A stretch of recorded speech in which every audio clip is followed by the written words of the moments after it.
Hi. Oh, I'm out walking and I just thought I would make a little video to kind of pop in and say hi.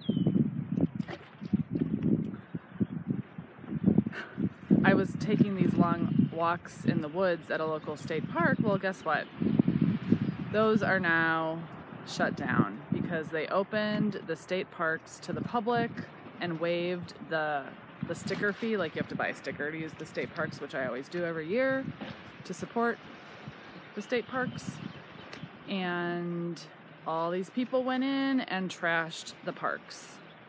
Vandalism, littering, not, practicing social distancing. Crowds were gathering, dogs were running off leash and destroying the sand dunes. And it's just like, really?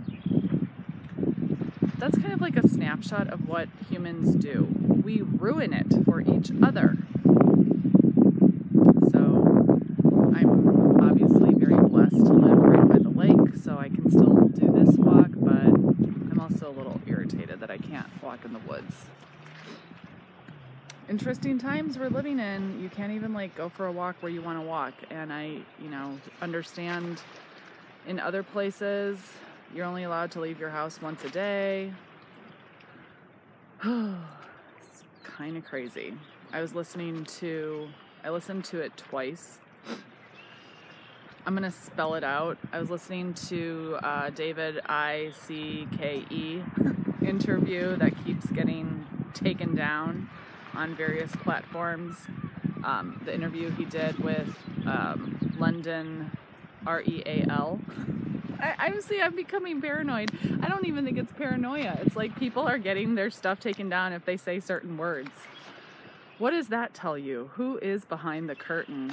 I'm not here to get into this discussion. This is just a friendly hello. I wake up every morning now and I listen to my favorite lady, Ruth Moram. She could read Mother Goose stories and I would be like, oh, it's Ruth. I just love her voice and her face.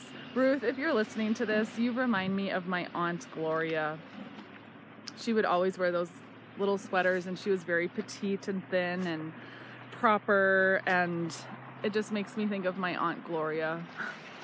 And I just love Ruth for the woman she is, and she's like a beast. I love her. I love you. I hope you are very well, and I hope that you are feeling supported and loved from many of us who just admire and respect you for your courage, bravery, tenacity, patience, and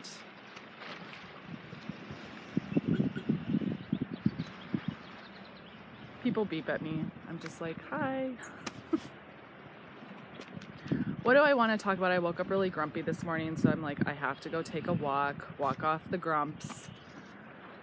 There's nothing wrong with being grumpy. It's just don't let yourself stay in that space, obviously. I believe happiness is a choice that we have to make a conscious choice to be, especially when we want to wallow in self-pity or be a grumpy pants or whatever. I woke up grumpy today because I had an exchange with my little brother yesterday. He lives 2 blocks away from me. And I want to say this first. Throughout my whole journey of leaving the cult I was raised in, Jehovah's Witnesses, Watchtower, I have always felt incredibly protective of my biological family, specifically my kid brother. He's 5 years younger than me. He's an elder. We're polar opposites. It's how do we come from the same parents? It's kind of funny. I'm super serious. I'm a bit of a conspiracy theorist, always researching, and my brother is just super chill, cool, just wants to have a beer, watch a football game, and grill out. He's the nice guy. I'm the Debbie Downer. and he's so helpful. I could go on and tell you all of his awesome qualities. Same with his wife. They're just a great couple. They're not perfect. Obviously, I'm not, viewing him through rose-colored glasses, but I would say he's definitely like a better person than me. He makes people laugh. When we would have like family fun nights for the congregation, he would always be the MC, or he would be the MC at a wedding, because he's just like good at getting the crowd going, sharing a joke, making people laugh. Like, he's that guy, and every group needs that guy. So I understand why the congregation is incredibly possessive of him, because he's an amazing asset to the local congregation and the organization. He's you ask him to help out with a task,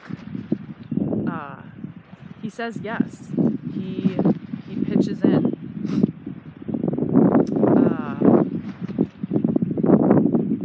Yeah, so he only lives 2 blocks away from me. It's funny, we used to walk our dogs together. He has an old English bulldog, and we had bulldogs. The bulldogs are dead now, but now we have Nilla. She's the boxer mix, and Nilla would always walk with cousin Bruno. That's what we call my brother's dog, cousin.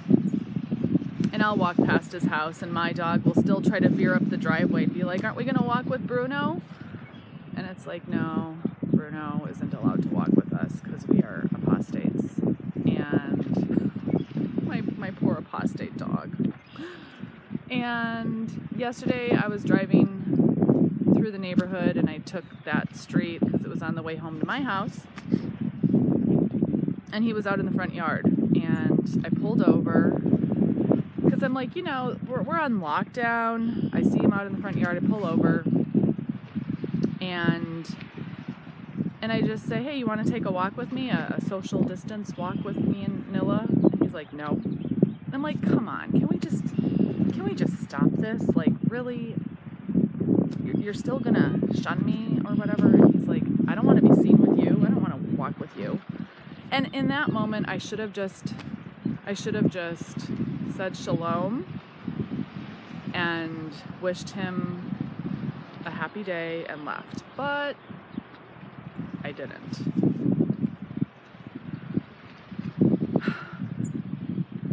I'm not going to rehash the whole conversation. It went south rather quickly.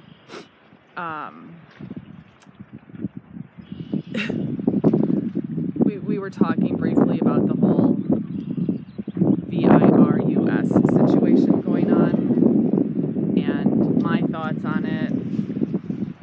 And he's like, "Where'd you get these thoughts?" And I'm like, "Well, I've been doing a lot of research." And he's like, "Oh yeah, research." And it was like the word research was like a trigger word for him. And I don't think that's unique to just my little brother. I think it's something now that Jehovah's Witnesses are trained to like have their ears open. Like, it's almost like if you say the word research, they take it as like a put down. Talk about some crazy Orwellian nonsense. And yeah, ultimately the conversation spiraled down rather quickly with me saying, "I'm your family." And he said, "No, you're not. I talk to my family every day," in reference to the local congregation. And my family, in reference to the local congregation, loves me, and that's who my family is. And you're not my family anymore. And that, I guess, really encapsulates what cults do. And I'm not saying anything new. I'm already at 10 minutes. Let me wrap this up. As he was saying that, and I also want to make this really clear, I thought I was like over it. I really thought, I'm over it. It is what it is. I keep trying to remind myself of the serenity prayer.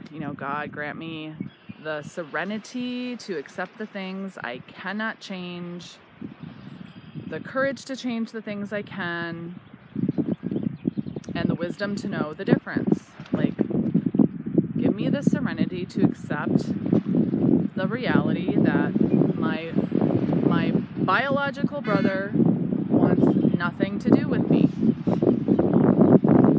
And most days I'm pretty good at that. Like, I don't feel pain. But of course, like, seeing him face to face and just wanting to reconnect and be like, let's put it all aside. And it's like, no.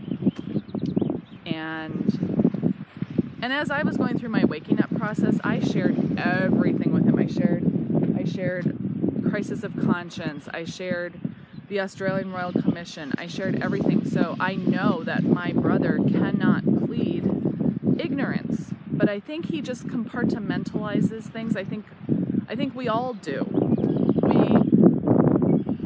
We compartmentalize things that are inconvenient truths so that we don't have to do something with the information.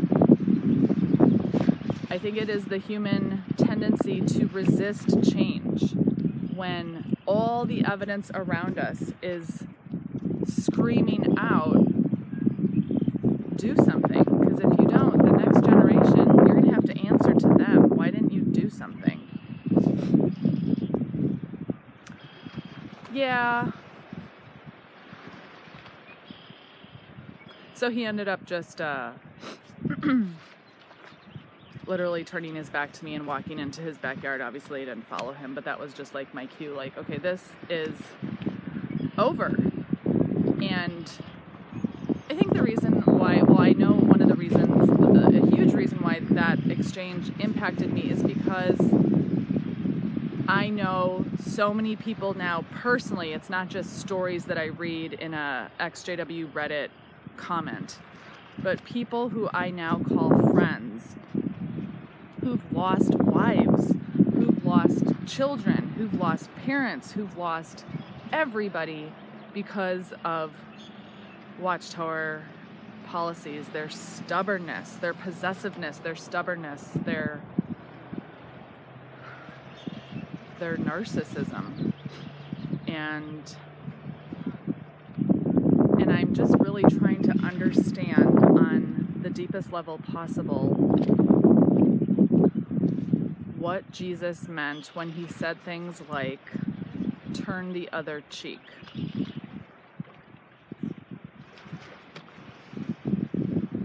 It's hard. So that's my story for today. I love my brother very much. That will never change. Oh, that, you know, when he said, I have a new family. I've created a new family, so to speak, also, but I haven't done it at the expense of my blood family. I still consider him my brother. I always will.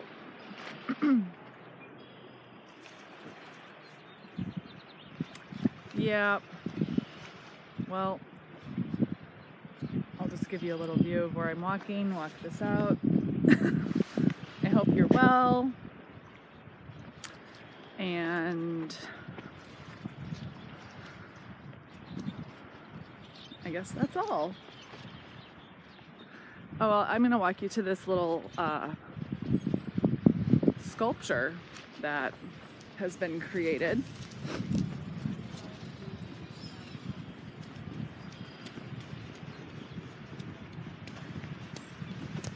Hi.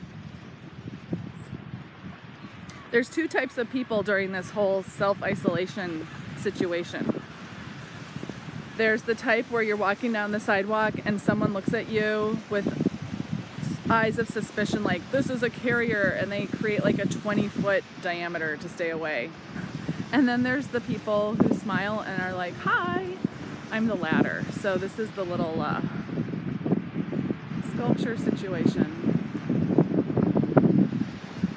It's pretty cool. Okay.